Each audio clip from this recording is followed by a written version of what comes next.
I, Vegeta, the Prince of all Saiyans, hereby command that you do not listen or subscribe to the Dragon Ball 4 Life podcast. Whatever you do, would you defy royalty? No! Bye!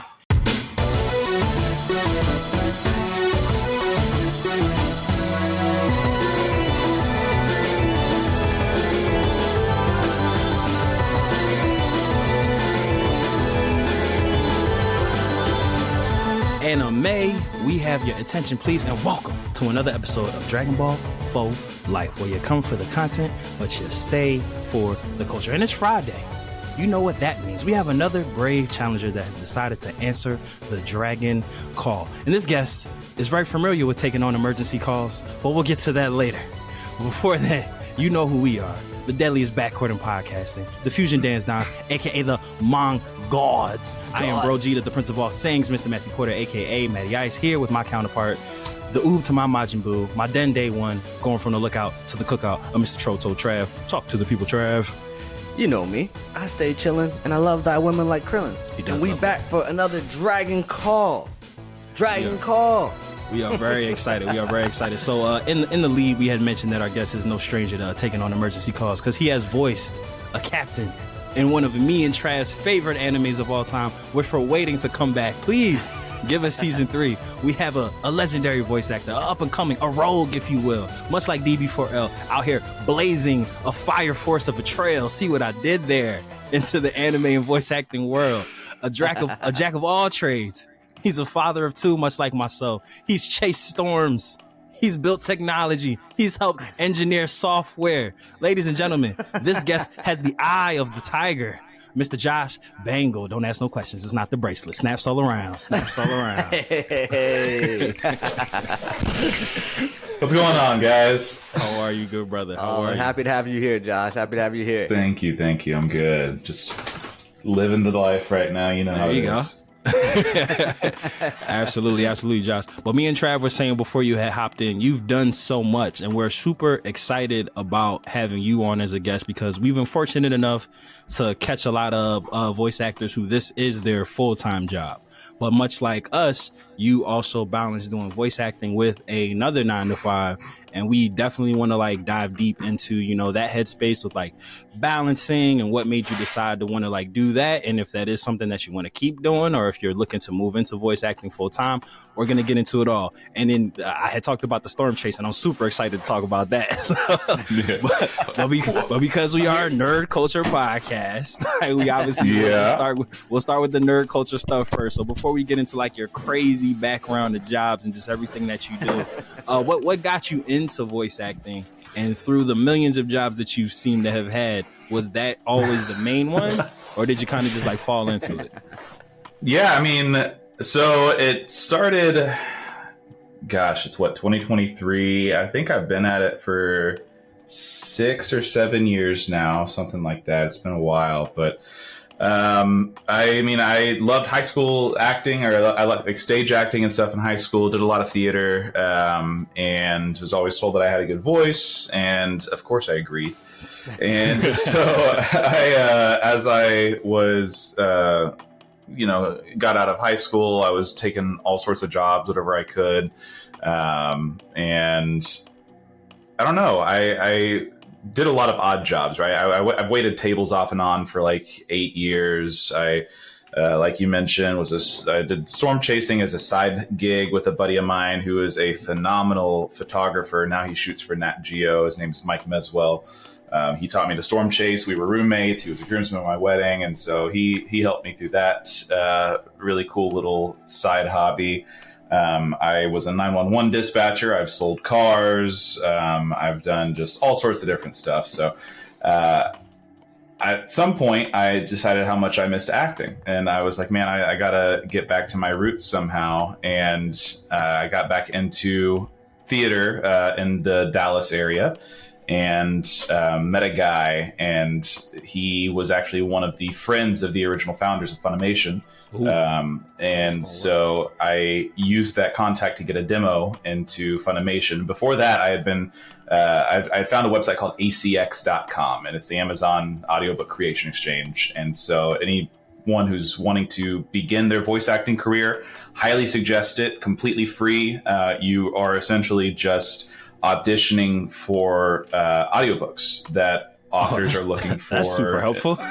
Yeah, it's huge. And authors that are looking for voice actors for their books, they post their books there, and you can just send in auditions. And so I ended up successfully doing like, I think 6 audiobooks or something like that.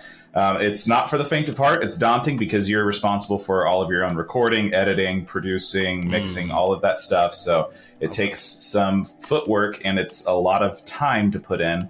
And if it's not done well by the owner, you may end up not making anything. I've got like 3 books out there that I've sold maybe 15 copies total. I've got 1 book out there that over the years has, I think it's up to like 7,000 copies sold. So every now and then I'll see like a random, or every month I typically get about like 50 to 60 bucks still. Just, I haven't touched that in years. So it's just a little bit of extra mailbox money, which is nice. But yeah, I used my characters from some of those books to put together a little demo, sent it in, and landed an audition for Funimation. Just not to spend too much time on this, I won't talk about the first time I auditioned when I was 18, because it did not go well. I did not know what I was doing. But just to give you an idea, at the end, they were like, "What else can you do?" And I was like, "Kermit the Frog." And they were like, we'll talk to you. And so I never heard back that time around. But that was like your default go-to? Yeah, it was before I had any experience on the microphone. It just wasn't great. But yeah, got in with Funimation after that audition, and the rest is history. I've just been doing it for them for, now they're Crunchyroll. For years and years since. I think I've just surpassed my 100th role. If you go check out one of my anime wiki sites. Oh, I have. There's a lot in there. Yeah, there's a lot to see. So, yeah. There's a lot in there. I love that for sure. And then with that, I don't know how I'm gonna ask this question before I ask it, so we're just gonna let the words just kind of go. So words flow. Exactly. So because you've had like such an extensive like catalog in terms of like just with anime voice acting, would you say that for like someone of your, it might be a personality type, it might be just be a preference, would you say that like having constant roles just like of like, support characters or, side characters, like constant rotation, would you say like part of that is more fun than just having like a steady main character on a continuous series that just like goes and goes and goes? Because it's like you're doing so many different things, so many different shows, meeting so many different like agencies and whatnot. Yeah, I think that my favorite part of that aspect of it was how many different directors I got to work with early on. I've worked with all the main directors at Funimation, and just getting to know them and their different personalities. Each of them has a different directing style. And every time that you pick up, I used to, whenever I first started, get a little bugged that, whenever the role wasn't a recurring or wasn't a lead or something like that, I'd be like, oh man. But it gives you a chance to get in front of a new director and show that you can take direction, you can be directed, and it will open new doors for you in the future. For example, I recently had a bit part for My Hero, and I had worked with Colleen before. She's the director for My Hero Academia, and I did some work in the Heroes Rising movie, things like that. I was the dad. Spoiler alert ahead. I was the dad who gets like his life force or his power sucked from him in the beginning by the bad guy, and then meets up with his kids in the end or whatever. But that was a small role in the movie that gave me an opportunity to get in front of her and open up for some future work with her. So at first I used to be upset by that kind of thing, but now I realize like that's how the stepping stones work. And it became a lot of fun getting to work with those new directors. And there have been several roles that have kept me with directors for the full seasons. One of my typical go-to directors lately, or someone who keeps bringing me back for the bigger roles, is Jade Saxton. She had me as Tenji in Tomodachi Game, which had me in there anywhere from 6 to 8 hours a week with her. Right now I'm playing Pastor Lawrence and Saint Cecilia and Pastor Lawrence, and again I'm in there for like 6 to 7 hours a week with her. So You'll hit your stride with certain directors, and they will want to keep bringing you in for stuff. And those are also fun because once you're comfortable with someone, you're in there cracking jokes. It's just the whole thing is just a fun several hours throughout the day. And there's goods and bads to both, but not a lot of bads to either, I would say. Yeah. And just to stay on there real quick, have you noticed any sort of characteristics, or would you say it's a lot of networking in terms of landing that, side character role and then meeting the Jade Sacktons of the world and being like, oh, well, we actually want to bring you in for some more bigger roles or more consistent roles that are going to be within the series. So have you noticed anything of sort of like that helped you stand out in order to, grow within the industry? Yeah, I would say like the biggest thing is just knowing that the directors, even the actors that you work with, everyone talks.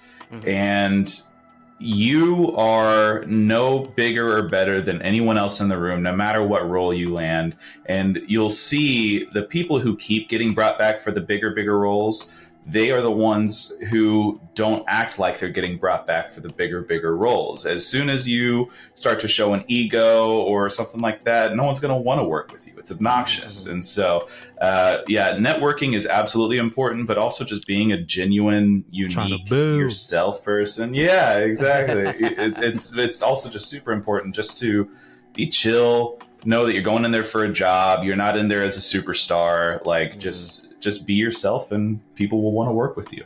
Yeah, I love that you say that because, me and Trav have championed for years this podcast, previous podcasts, like even if it's not directly tied to podcasting, like any opportunity that we get for exposure, like we pretty much say yes to everything. It's more of me saying yes on me and Trav's behalf, and I'll tell him about it later. yeah, thankfully it's been like, oh yeah, no, I'm good with that. Yeah, works for me.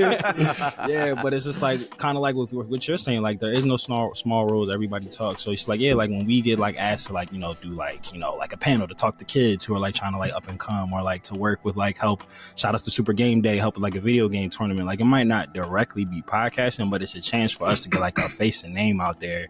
And like you were saying, like you went on to work with Jay for something small, or Colleen for something small, and it like led to you like getting more jobs just based off you taking like the role of the dad. And I remember the dad because the kids were like the two kind of main characters in that movie. That was the one when they were on the island, right? That was like the second movie. I think the second, the guy who's sucking powers from everybody and keeping for himself. Yeah. That was the one where Bakugo got like all for one, like when him and Midoriya teamed up. Yeah, I love that one. That was a really good one.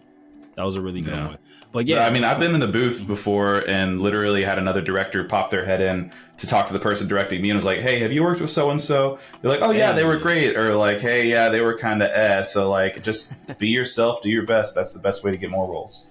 Yeah, we say all the time, like especially when it comes to, like the entertainment industry, like whatever your medium is, music, voice acting, screen acting, commercial gigs, is like sometimes it really just takes the one right person at the one right time to just see something you did and just like your life's changed forever. Right. It's like totally different. You never know who you're going to run into, down the road, because like, you could go into something like you're having a bad day or whatever, but you got to also remember the task at hand. Also just, like that can also be a release to whatever you have going on. And that's why like we love podcasting, and we love just talking to people like yourself, because going through the 9 to 5 and like you'll just be tired, and then just life in general. So being able to like have that like creative release, and also at the same time like come out and be your like true and authentic self, I think it's always important, because people can get really lost in just anything that they do, and so you don't want to become autopilot and go in autopilot mode, I should say. Big facts. Absolutely. Big facts. It's crazy. I love your shirt. I just realized what it was. It's an incredible shirt.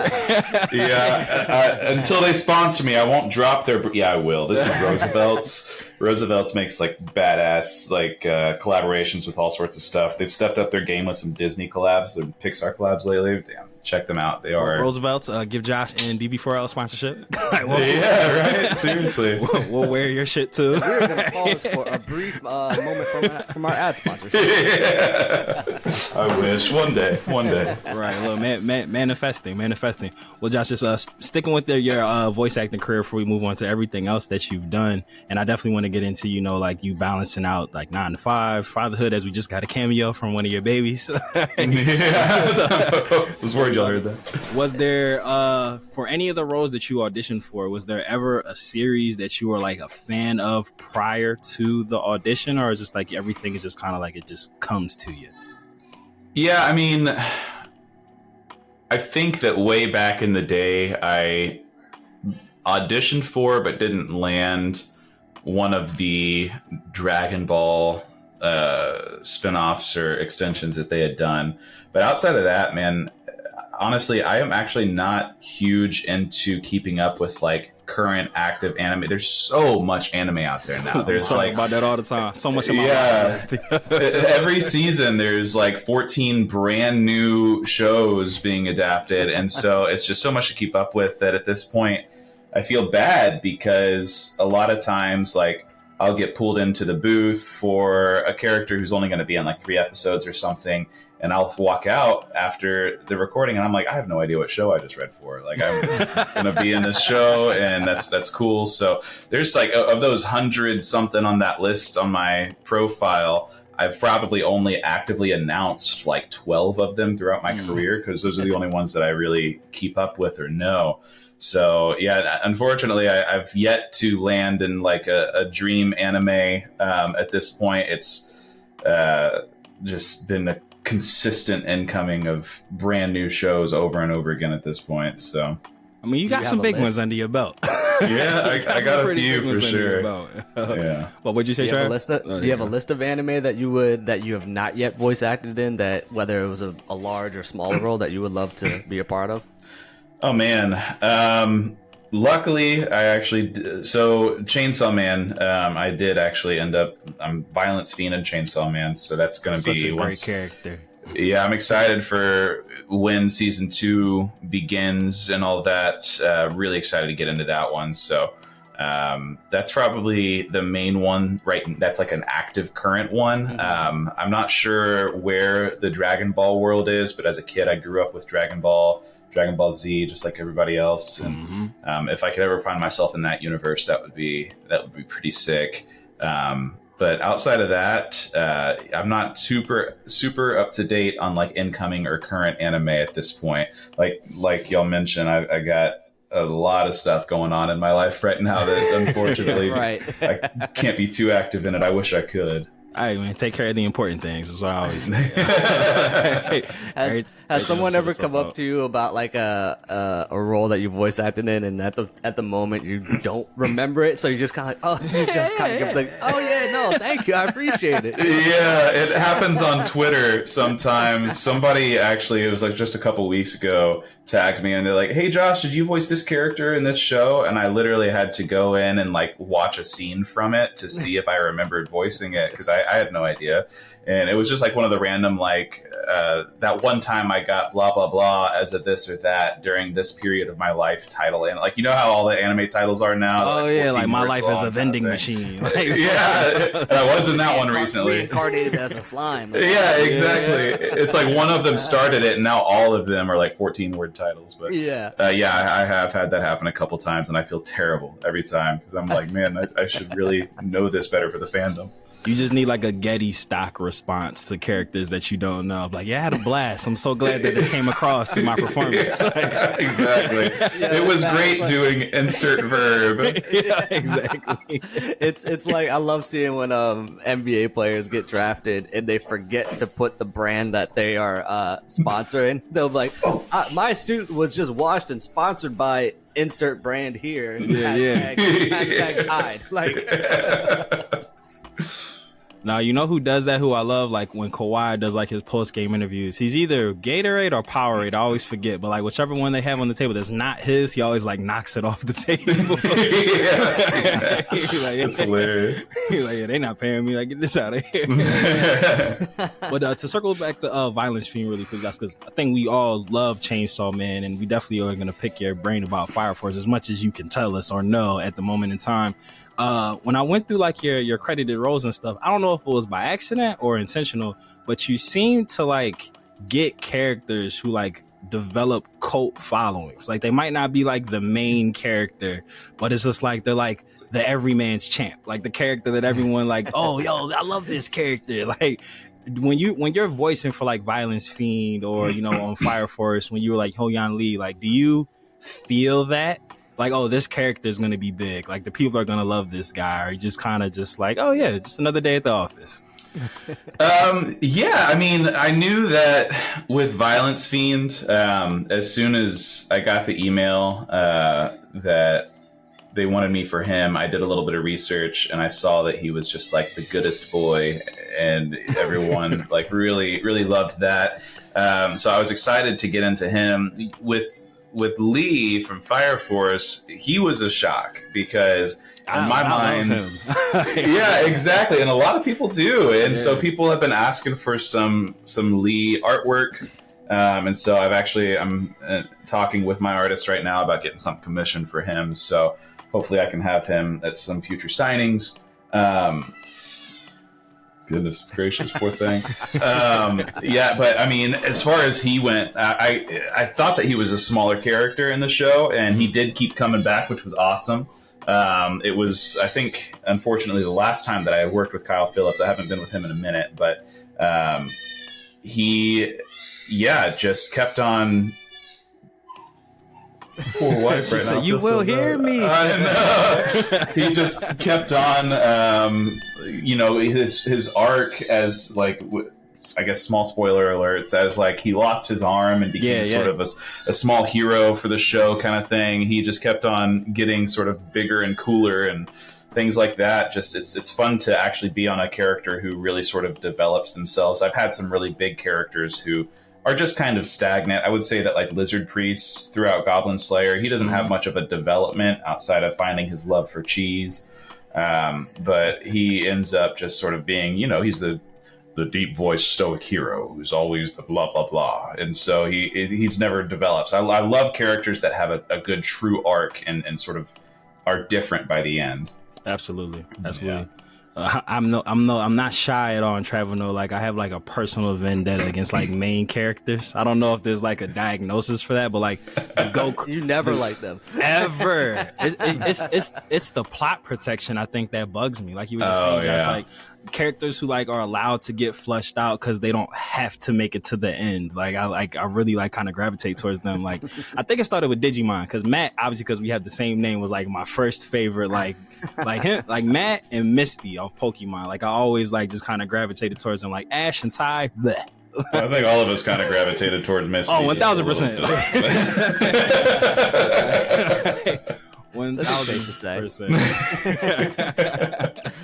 But Matt, I've never heard you have any gripes against Shinra though in Fire Force. Oh no, I fuck with him. Yeah. I was gonna say, you've been pretty high on him. He's almost like an anti-hero though, isn't he? I feel that way about like Ichigo too. Like, cause like Ichigo like regularly gets his ass whooped. like they will give him like his OP moment, but it's just like then the next big bad they like whoop his ass again. So it's just like he develops. Like Ichigo like gets to develop. So it's like you got to get it from the mud. Like 1000% scratching and calling. Yeah. But with the Fire Force, and I think it's kind of what Trav was saying, I think something it's about like then Fire Force and My Hero really like allow their ensemble to shine. Like it's not just about Shinra. Like a lot of the times he's not even in the episode a lot. Like he's off like mopping floors. And they're like there's like other things going on. And I think that's why I like him. Being on the inside with Fire Force, because like I don't think any of us saw that coming. Like I feel like it just dropped and became like a giant hit that we're all just like itching to come back. Being on the inside, did you feel like that groundswell? Like were you all like collectively like as a group like, oh shit, we got something like major here? Yeah, that was one of my first, like, one of the first shows that I did that I could tell the following was getting massive, if not already massive. And Derek Snow, I had done some like smaller bit part stuff with him in the past, and some like Wallace sessions and things like that. But it was really cool because he was we're not super close at this moment, but at that point, neither of us were super big in the anime world, and so to see someone sort of at my at my level on the totem pole get a role that propelled them like that did for him, that was a really cool thing to see.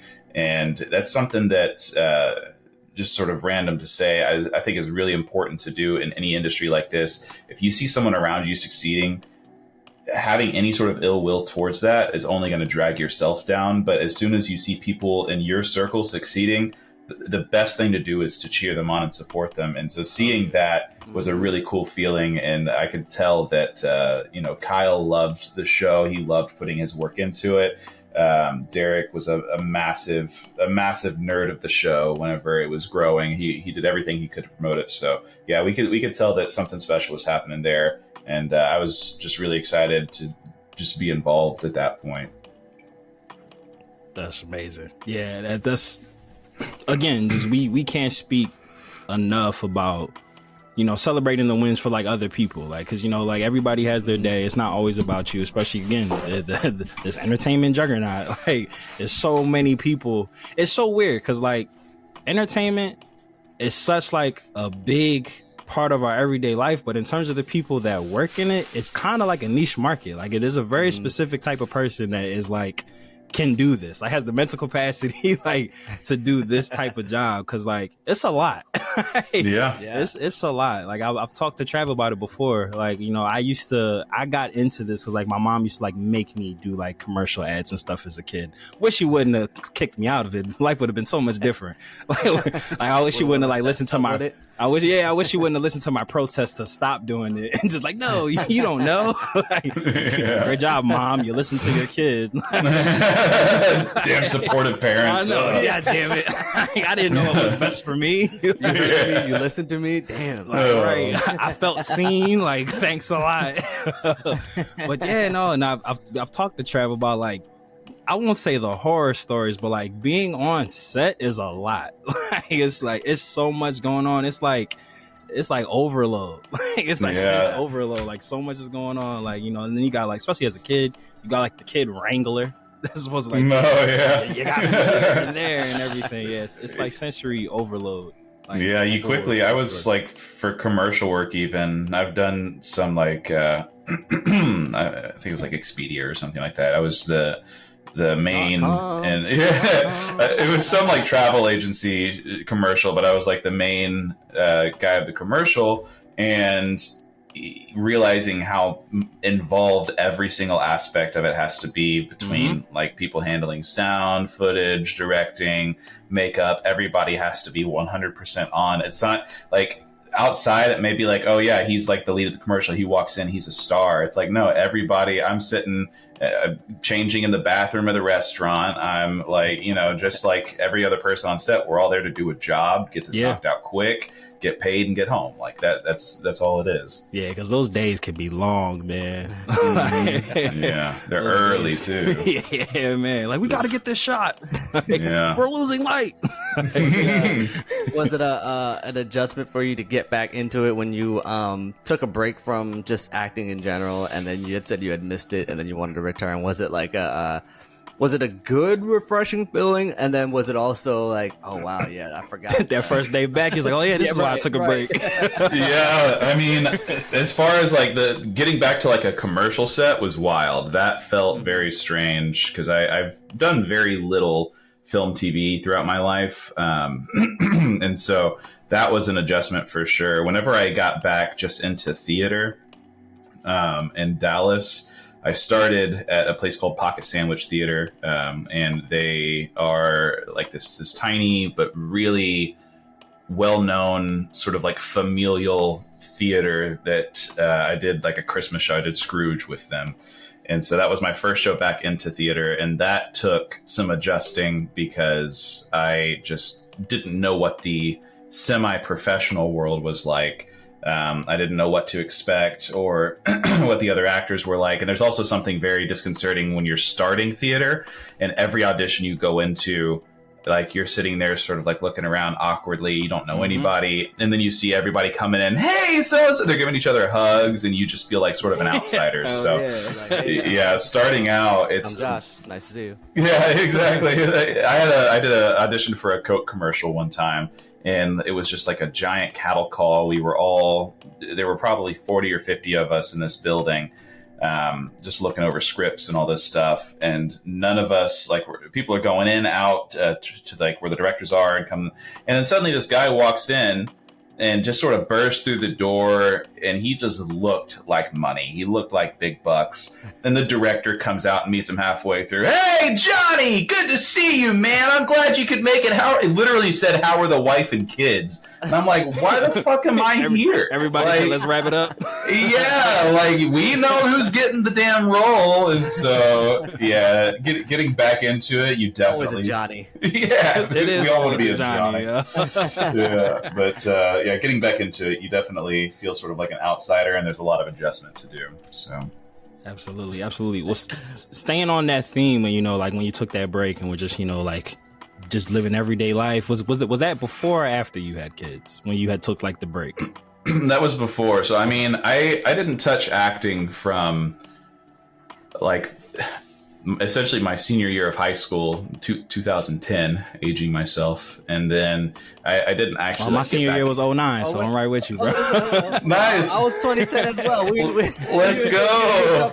Our backs hurt, boys. Look. Hey, look. I still got good knees. I'm good. Like, lucky you. I'm counting down the days. You'll appreciate this. What was it during our Maya interview? They said, "Oh yeah." So I'm gonna date myself here. But what year did they say that? They said anime, they felt old. Their gateway to anime was Steven Universe, and we were like, "Wait, what? How old are you?" That's like a kids show now, right? Like that's not. And it came out like 2010, 2011, so we was just like, "Wait," because it's weird because we felt old. Yeah. But Josh, I'm sure you can relate to this. It's like us 90s kids, like we're in a weird pocket where it's like we don't look our age, like we still like fit in with like the early 20-year-olds and stuff. Yeah. Like that. So it's just like, for whatever reason, by default, when I meet people, I just automatically assume we're peers. Like, I'm pre-programmed like that. Mm-hmm. So when me and Trav, like, we do interviews and we might get like a 22, 23-year-old, we're having a conversation and we're vibing and we have like semi-shared life experience, but then they'll say like that one little sentence. It's like, wait, how old are you? Yeah. Or what always gets me and tells me how old I am is whenever someone says, all right, bet. I'm like, oh shit. Right. Okay. So you're like 23. I got it now. I say bet all the time. Do you? So you've adopted the lingo. But I feel like that's also a regional thing, because like the East Coast, that's kind of like a normal phrase. Oh, so it's been around for a minute for y'all. Yeah, I think Texas is stealing it then. Yeah, it's starting to drift over. Yeah. It is funny to see like some of the younger generation pick up on things and adopt it as their own, and then you see like us on our get off our lawn, like, no, you didn't. Like, we've been saying that. Yeah. We had holes in our jeans before you were born. Yo, we used to get made fun of for baggy shirts, and now y'all wearing baggy stuff. Yeah, it's back. No, it's so crazy. Like when our parents would like tell us, like, when it comes to like fashion or trends, like it's all just recycled. It really is. Yeah, now we're seeing it. Like it really is, because me and Trav were just talking about like we remember like, and I'm sure you remember, Josh. Like we remember like when it was like you were a pariah if you was wearing baggy jeans. You was like, ugh, why your pants so big? And now they're starting to come back. Like baggy clothes are starting to like make its way back again. It's just like I'm waiting to see Bumblebee etnies on somebody's feet soon or something like that. Like it's so weird, like watching the trend like die out and come back, like all a part of your same lifespan. It's like, oh, I remember when that went away. Like it's coming back. Like, that's crazy. My parents were right. Right. I'll definitely date myself and be the old head when if and when Foot Locker tall tees come back. I won't indulge back into that. That's one trend I'll leave back. No, I'm cool off that one, with yeah. the backwards. Yeah. Yeah. The backwards throwback jersey. I'll leave that to the kids. Yeah. Yeah. If the 4X white tees come back, I think I'm cool off that one. Right. Yeah. With the Jinko jeans. Yeah, the Jabot Hell jeans yeah. too. I remember. I think I've told this story before, but maybe not on this podcast. I remember me and my brother we had taken our kids to a carnival in Delaware, and we wanted to get on the rides, but there were like no other adults on the ride, so we was just like, all right, as soon as an adult gets on the ride, we'll know it's okay. and then we looked around at each other. We was like, fuck, are we the adults? We were like, shit. Yeah. And then Growing up. And then all the other parents started getting on rides. We were like, that's crazy. Like, we were really like, all right, as soon as someone of age gets on, we'll get on. They're like, damn it, that might be us. We're of age. Like, we got to be the ones to start. Yeah, what That's a so moment. funny. That was like a coming to grips with reality moment. Yeah. It's definitely. But Josh, I'm counting down the days so when I go to stand up and it's like, wait, let me sit back down real quick. Yeah, man, that's already happened with me. Got to build up momentum to get out the seat. I'll sometimes stand up and I'll go, ugh, for no reason. Like I think back like to 2 seconds ago, I'm like, that took no effort. What? Oh God, Why what's did I do happening? that? Hilarious. But speaking of like life and growing pains, we had mentioned that Josh, like you are someone that is balancing both voice acting and doing the 9 to 5, which we are super excited because me and Trav are doing this as well as like our day jobs. And are there any tips and tricks or any things that you learned to like being a very successful voice actor in my estimation, sir? This is for you. We'll give you your flowers. And then also like working your 9 to 5 and being a dad. Like, is there like any secrets of the trade or anybody who's in your position, like who might have to do both that you would be able to like bestow upon the masses? Yeah, my biggest piece of advice would be to get really lucky. And so I mean, That is fact. It is. So my job, I'm a software engineer for my full time, and I've been lucky enough to find myself with a company who is very lax and lenient with hours. And so it's like as long as I am getting my work done, doing it well, and not putting my team at any sort of risk, they're not going to throw a fit if I have to take like a 3 or 4 hour lunch or something like that on like one day a week kind of thing. Like they're not going to get upset about that because I can make those hours up elsewhere. I can get that work done. And then as far as the kids are concerned, the luck there comes with the partner I've found. My wife is so supportive. She always has been. Even whenever I was getting back into my stage acting, we took a massive financial hit. This was in like 2016 or something like that. And there were several times where our power got shut off because we weren't getting paid for another day. And so we weren't able to pay until the next day kind of thing. Like she was too supportive. She should not have been that supportive. She should have told me to get my ass together. And That's like Matt's parents. I was just like my mom. Yeah.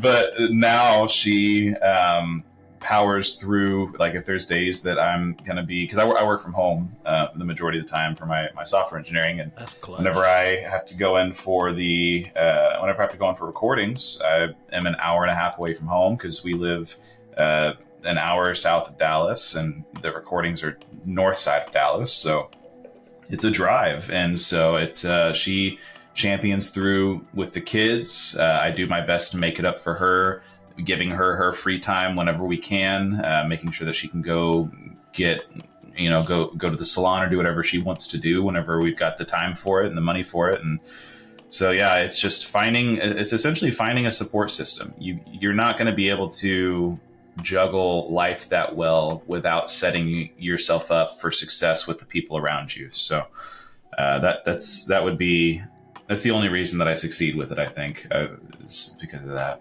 And would you say having that sort of lenient schedule was Do you think did that play a factor in you then venturing into becoming a software engineer? Because I have friends who are in like a similar industry, and they work on a very lenient project by project basis schedule. So would you say that was something like when you were trying to figure out your career transitions? I need something where I can still have that balance of being a great father, a great husband, but also have my voice acting, but also like just to be able to fit it all in. I mean, like my fiance always says, I do too much of that. So I'm always like interested to hear others' perspectives on it. Yeah, honestly, I didn't have the luxury to take that into account whenever I got my engineering job because we were... whenever my wife was pregnant with our first kid, I realized that acting just wasn't cutting it. I mean, obviously, I've already told you about my financial situation at the time. So I was like, I just need a way to bring in money. What am I going to do? And so I did some introspection into ways that I could do it without feeling soul crushed. And I realized that I always had an interest in software engineering. Every time that I would find downtime, I would go to like Code Academy, Free Code Camp, all these different free resources and just mess around with programming and development. So I hit it full time without, I got into like a boot camp and did all that kind of stuff. I didn't even think about if I'd still be able to act because we just needed a good source of income. And we were living with my father-in-law at the time. And this was all right around the very end of 2019, the very start of 2020. Fun stuff. Yeah, so it was supposed to be a 6-month stay with my father-in-law, and then of course that turned into a 1.5-year stay because of COVID and all this stuff. Like you're a prisoner here now. Yeah, and my voice acting took a big hit, and I essentially thought I was done acting at that point. I was like, there's no way I'm going to be able to get back into this with the world the way it is. So yeah, I got. Again, I think I got pretty lucky with the company that I chose. They have shown only interest in my voice acting stuff. Every time I've mentioned it, there's never been an ounce of concern about, well, where are you finding the time to do this kind of thing? That's awesome. They've all just been very supportive. My wife's been very supportive. I've just been very fortunate in the situation I found myself in with it. Do you have any coworkers that watch any of the shows? That About 1 second. Yeah. I do actually. One of we have a company Slack channel, and there's an anime channel on there, and I love that. Yeah, I actually announced one day on there. I was like, "Hey, it's only shows you've done." Like just it's actually it's the Josh Fan Club channel, actually. But no, they ain't got me. Don't talk about it. I saw whenever Chainsaw Man was exploding, I saw a post in there about it, and I was like, "Hey, I'm gonna toot my own horn a little bit, but I actually played Violence Fiend and Chainsaw Man." They're like, "Holy shit, no way!" Because most of them didn't realize it at that point, and so. That was sort of fun to be in that limelight. But I have a friend, her name's Summer, and she was an intern whenever I first met her at the company on one of my projects. And as soon as she found out that I was a voice actor, she is a huge anime fan. And so she's someone that I like to give little inside scoops as to like, hey, I auditioned for this role every now and then, even though... I know I can trust her with that information. Maybe I shouldn't be saying that I do that out loud. We'll bleep that out. But yeah, she's a big fan, and I've got people like that at work that I can sort of, if I need a little ego boost that day, I can get it. Kind of thing. No, I hear you on that because I remember like any of my coworkers that I've gotten close enough with where we exchange social media accounts. Like one of the guys that I currently work with, who I'm really cool. We just talk about music and all the time. And then we were in the office, and he's like, "Yo, dude, I know you had a podcast." And Let's go. Okay. I was like, I appreciate the support, but like, because I really like sometimes try to like separate the two. Yeah. But yeah, it is always funny when you're like, all right, I trust you with this information. So, Trav, funny enough, you're gonna get a kick out of this. So, my brother, one of my older brothers, had stopped by. He's not that old. I didn't mean to do that to you, Tony. I'm sorry. Oh, no. he's the appropriate age that he should be. But I guess he was around the city not too long ago, and he had seen somebody outside of a corner store just like doing like jutsu, like Naruto jutsu, and like randomly he was just like, "Oh yeah, my little brother does a little podcast," and the guy knew what the podcast was. No, oh shit! Yeah, he's like, "Oh shit, Dragon Ball for Life." He's like, "I love that podcast." So that's awesome. Like, yeah, that made me feel good. That's a good feeling. Let's go.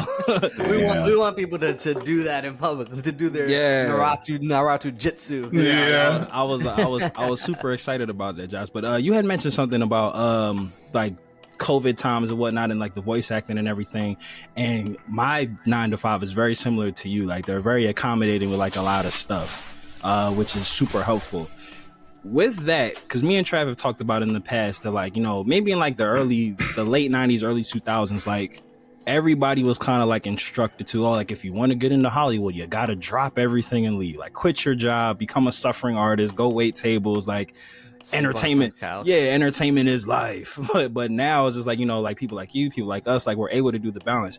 Do you think, and it might be a little bit of both, but in your opinion, do you think that it was like the people that were going after these positions learned how to like outsmart the system, or the powers that be in the studios are just like, yo, well, people are our currency, let's be more accommodating to like our workers, as opposed to saying like, oh, this needs to be your full focus at all times?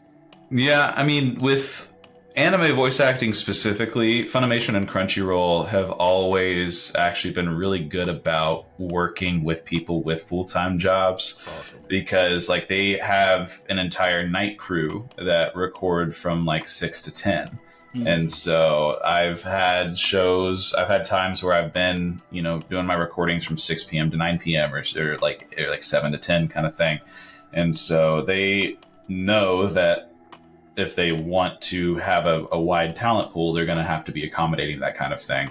And so that's been something that I've been fortunate enough to be able to take advantage of whenever I've needed to in the past.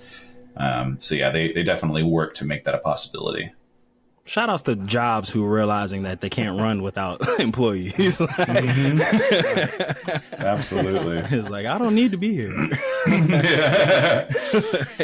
I mean, some companies are trying to, like, you know, get back to, you know, full time in the office. So I'm like, I don't mind going in here and there, but like, I think the pandemic really showed, like, hey, we really can be, you know, from home. Like, like, there's obviously certain occupations you need to be in for, but like, hey, look, like the first time that I went back into the office, I only going once a week, but the first time I literally was on meetings from the start to finish. I could have been at home for this. Yeah, I didn't interact with any of my team members outside of being on these calls, which they were either like somewhere else in the building, or like, oh, they like messaged me on Teams. Oh, didn't know you're in the office. Blah, blah, blah. We should meet up. Well, I'm not going to get up in the middle of this call to go like find you. So, absolutely. Yeah. Have you ever use one of your different voices on a meeting just to kind of shake it out? Like Lizard Priest in the meeting. Yeah. Well, I had one of my first projects at work. We started every morning doing what we call a stand-up, where you take 30 minutes of your morning just to talk about what you did the previous day, what your plan is for the current day. It's we do sprints and all that kind of stuff. Yeah. Okay. So we did our morning stand-up, and at the very start, everybody, we would give one person a day a chance to do an interesting fact about themselves, just to sort of like get everyone to know each other. And so I told them my most interesting fact, and I was into anime voice acting, and of course every time you say it, oh, do a voice. And so I would every now and then break out. At that point, I think that Lizard Priest was one of my biggest, but he's not that fun because he's just the deep voice, blah, blah, blah, cheese, that kind of thing. And so there's like, the unfortunate thing with anime and people who aren't into anime is they have no fucking idea who Ajil from Fairy Tail is. And so, but every now and then I'll try to break out something just for fun. I actually auditioned for the voices of Rick and Morty whenever they were doing the recast, and I thought that I did pretty damn well. Otherwise, I wouldn't have sent it. But that was one that for a while I had people just asking me to give like my stand up, like, yeah, yesterday it was kind of a busy day, and I decided that my bugs were just really pissing me off, so like just doing that kind of thing. So it's been brought up a few times. Yeah, I'd say. Did you have a voice like just in your back pocket ready, because you knew that the second that you gave that fun fast one was like, oh, do something? Yeah. Agiel from Fairy Tale. He was. Okay. I liked him because he was the most different from my natural voice. And even then, he wasn't that crazy, but he was like, "Oh yeah, we're gonna fight," and I got to like really put on a gravelly sort of higher kind of thing, and so that was my go-to, just to show like a little bit of modulation in the voice. I'd say. I love that. Yeah. All right, Josh. So we've talked about fighting fires, the force of fighting fires. Me and Trav have been chomping at the bit. We wanted to get the business out of the way first. You gotta tell us about your storm chasing career.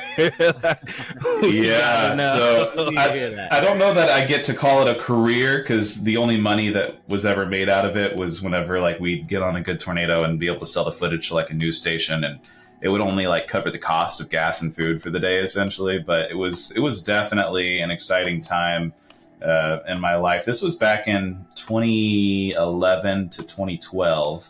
I had met, I was at UNT, University of North Texas, and I met a guy. I was in the journalism department, and I was a photographer for the school newspaper.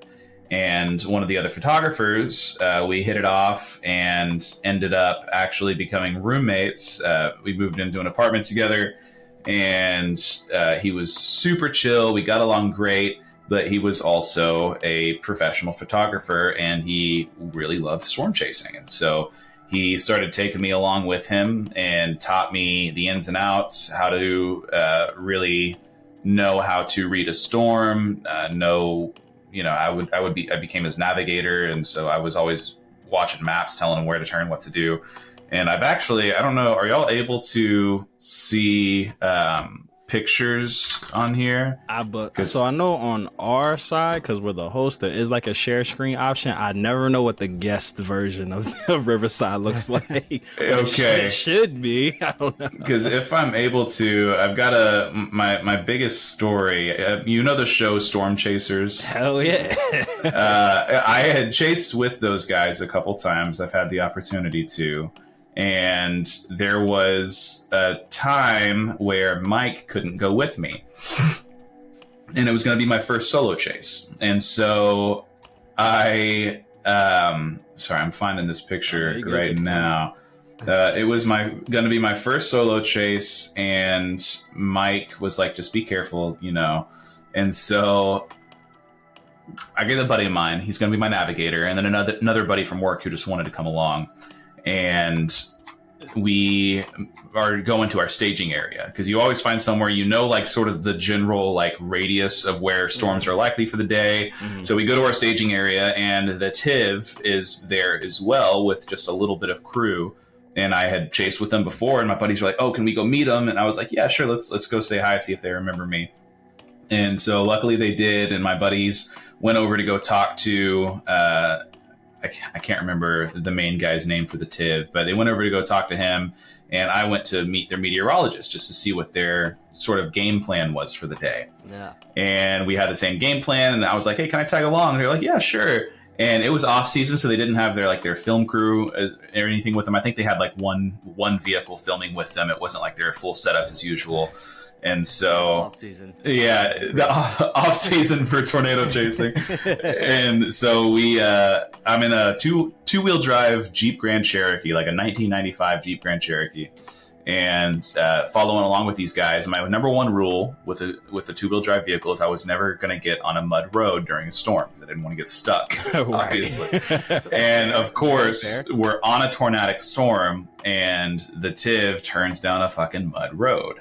And I was like, I want to stick with these guys. Like, I really think I should. So I said, fuck it, guys. We're taking a risk. And so I stuck with them.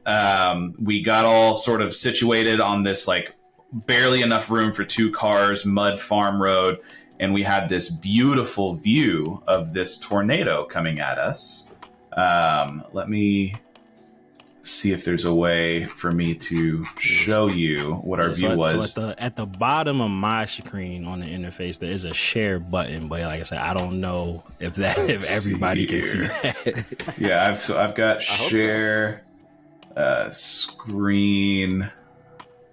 Let's do entire screen. You're going to see yourselves for just a second. Okay. Riverside really be just having the dope shit on here. Yeah. And so this was what we were looking at. There was this beautiful field, this tornado in the distance.